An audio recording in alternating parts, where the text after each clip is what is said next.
Please introduce yourself. My name is Molly Sherman. I'm the Acting Executive Director at the Carroll Technology and Innovation Council. And you're a major reporter for the Digital Equity Bridge, if people know your voice. That's right. I would say that's what I'm most famous for right Yeah. now. It's been an honor. I just really appreciate your time because you have so many jobs and you're such a boss lady. I just do really appreciate your time. So we're going to turn and we're going to talk about the Carroll Technology and Innovation Council. Biggest question, what is it? What is it? So, we are an organization essentially helping individuals, communities, and businesses thoughtfully align technology with their needs and goals. And why did it start? Why do we need the Carroll Technology and Innovation Council in Carroll County? Well, it's a place for people to meet other folks that want to have conversations about innovative technologies or about how technology is affecting their day-to-day lives and run of business. It's sometimes referred to as a great place to meet fellow nerds. That's something that we have fun with. Yeah. Sometimes is talking about drone races and our favorite chat GPT prompts. It's a little bit dorky, but we also do a lot of educational work as well, especially around digital skills. And that pretty much connects to just about everything that we do. And we also do a lot of improving access to technology. Our biggest thing that we've been doing this past year has been distributing Chromebook computers, awarded to Carroll County through the Maryland Connected Devices program. And the CTIC was the distributing partner for that project. Hmm. So why is there such a great need for laptops in Carroll County? What's going on? Well, think of everything that you go online for, whether it's banking and working on your finances, which is something I'm always trying to get better at, and shopping. Try not do too much of that, especially off of Instagram, Hmm. because things can get weird there. Hmm. And finding education opportunities, developing your own career interests, or finding a job that allows you to work hybrid and remotely. It's pretty much the gateway for accessing information, being able to create, and engaging with all aspects of life, engaging in politics, growing your presence online, and investigating all there is that's out there. You can learn pretty much anything these days. Hmm. So that's why you need a computer. There's so much more that you can do on a laptop than on your phone. Many of us are getting pretty proficient at using a smartphone, but it's really a whole different world when you open up your computer. And most writers will be able to tell you that just from a typing standpoint. But there's a lot more that people are capable of when they have a personal device that they can use at home or in a coffee shop, and they're not relying on a location to be able to grant them that access to the online and digital world. Hmm. How does someone qualify to get one of those Chromebook laptops? So for these computers, they are for Carroll County residents who are at or below 200% of the federal poverty guideline. And you could go to our website to check that. We have a chart there. If you just go to carrolltechcouncil.org, you'll see a little button that says get a free computer. Go there and that chart will be there. You can check if you qualify, as well as the other ways to qualify, which is any form of federal assistance.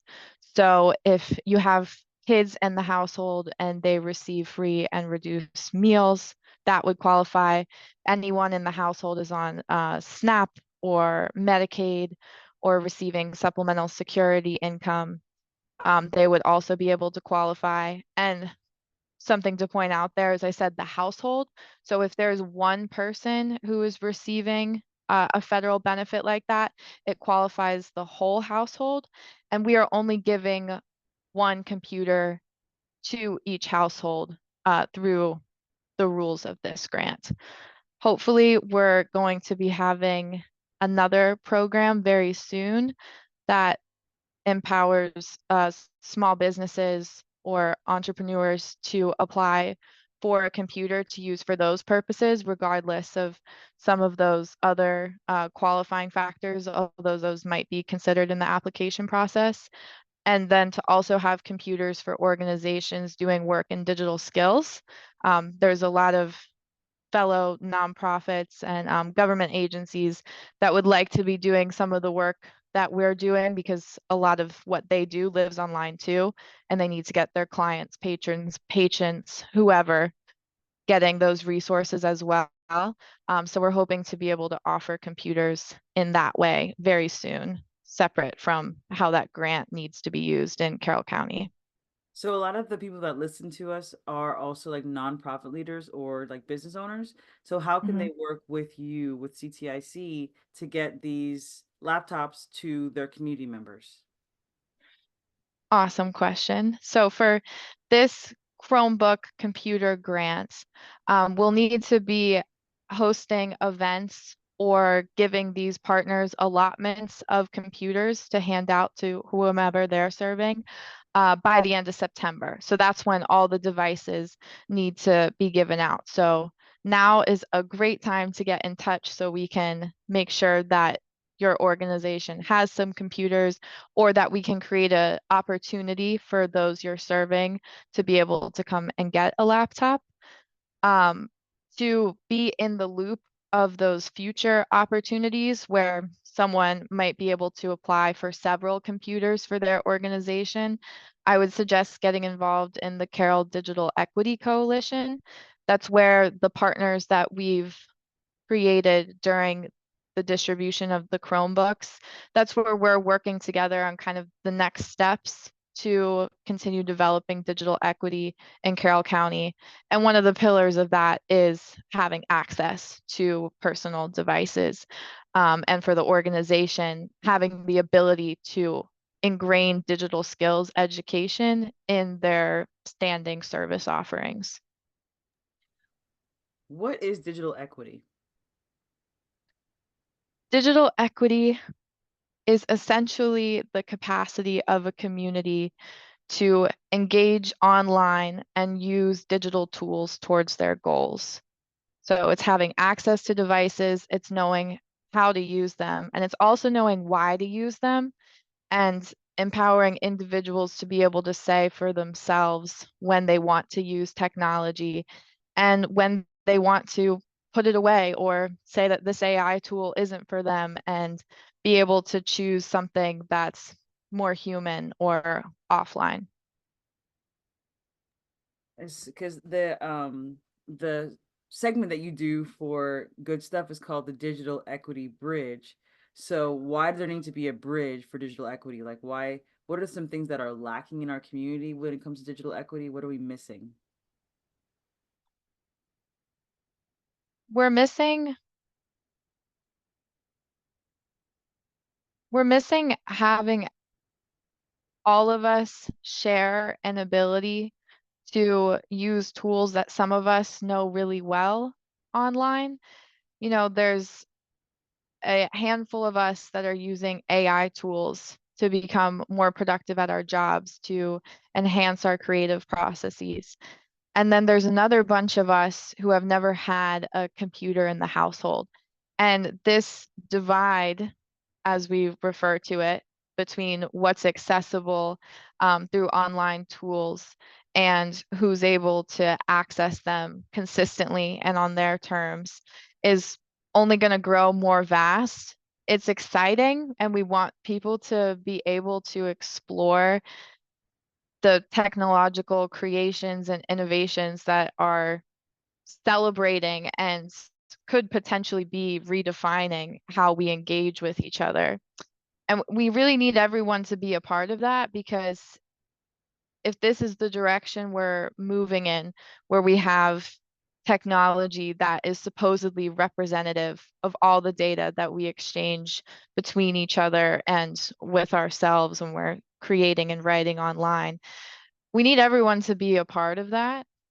And there's also the risk of if we don't have everyone be somewhat curious about technology or at least able to do their own exploration, we're not going to be able to have them in the technologically based markets and education materials and healthcare and personal development. They're just going to miss out on all this stuff that they might even be the ones to create and improve upon. So we gotta have them. We gotta have them there. It's selfish at this point too. Like we need their perspective, and we also want to give them the opportunity to see something. Let me pause for 1 second. Is that okay? Mhm. He's screaming. So let's see. Hmm. Let's see. Who are community members who need the most support?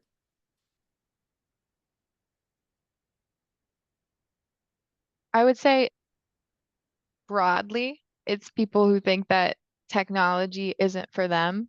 Mm, Uh, One population that experiences that quite a bit is our older adults. Um, I've had interactions with them where I've been like tabling at an event and they're like, "Oh, what are you doing?" And I say, we're talking about technology. That's the foundation of what we do at the Tech Council. And they go, "Ooh, no, that's not something I do." But they love sharing pictures with their family members. mm-hmm, So that fits right into something that they might like to be doing. They like to watch um, old videos on YouTube. I mean, YouTube is awesome. You can find pretty much anything there. So, we find time and time again that there's probably something for just about everyone out there if they're willing to explore it a little bit more. And then also there's a group of folks who can't afford to be online or to spend the time teaching themselves how to be online. And then there's some folks who don't find a lot of themselves or their language in online resources. So there's a barrier not only of digital skills, but of language. mm, So being able to show people something that they can see themselves in and also something that they can access. We give out these free computers, but a lot of times people fairly think it might be a scam. Why are they getting a free computer? mm-hmm, Technology is a very sensitive thing. There's a lot of ourselves that we put out there, and that data is ours. And there's populations that are far more hesitant to be able to take some of those risks. mm-hmm, Um, but they also might not know of the ways that they can protect themselves. mm-hmm, So that spans a lot of pockets and places in community. mm-hmm, And these are folks that have gone unreached time and time again, and more the services that they need, whether it be for education, for jobs, for family support, are living online and they risk not being able to get that stuff and possibly never being able to get that stuff as more and more of us host our services in the digital world. that's true. Yeah, that's a lot. So then I'm thinking, how can the community support the CTIC's work?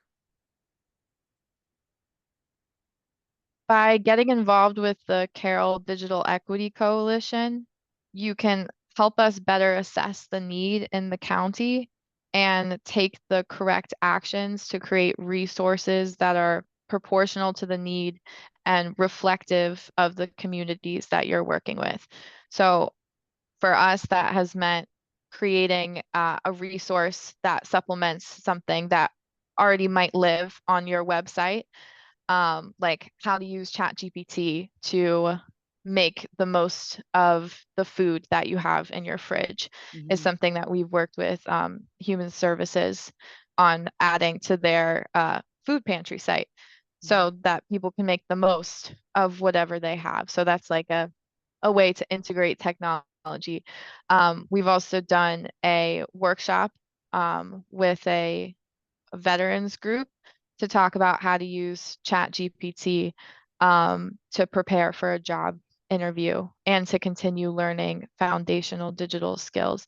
So there's so much stuff in this county, there's so many resources, and we have it. We're just looking for the right ways to deploy it. And in this coalition type of network, that's your place to contribute solutions and also solicit the tech council to make some for you. Because there's just there's just so much, and it's really exciting.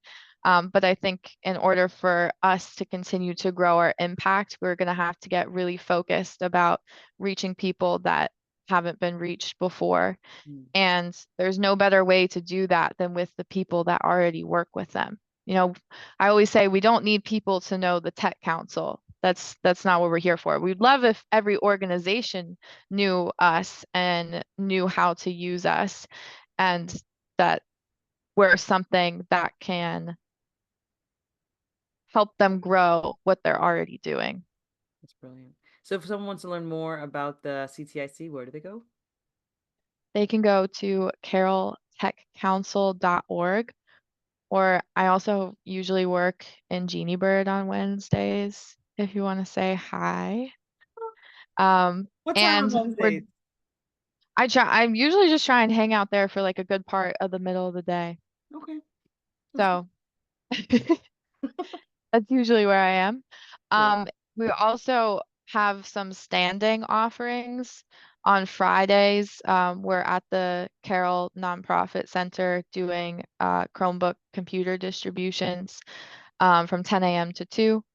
And then on Wednesdays right now, we're offering one-on-one tutoring on digital skills in the Carroll Nonprofit Center from 4 p.m. to 7 p.m. Hmm. And there's a place you can make appointments for that. But that tutoring time is available to anyone who like wants to learn foundational digital skills like keyboarding and such. But it's also for organizations to come in and say, all right, I have this problem, or I want my team to, learn a new online tool. And that's also a time to work with me or one of our other digital navigators Hmm. on what to do if it's something we build for you, if it's a conversation we have, or if we need to connect you to someone else in our network. The Tech Council is also a membership organization, and we have tons of nerdy folks and otherwise who would be happy to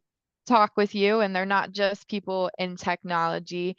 We're all kind of technology businesses at this point because we intersect with it in one way or another.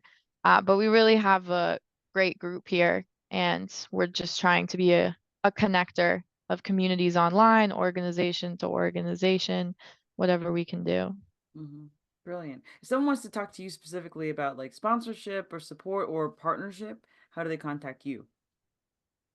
Email's probably best. Molly, Molly, at carrolltechcouncil.org. Awesome. Thank you so much. This has been so wonderful. Thank you, Kayla. You're the best. And I look forward to continuing to share during the Digital Equity Bridge at the top of every episode of the Good Stuff podcast out on Fridays. There you go. Bye. Bye.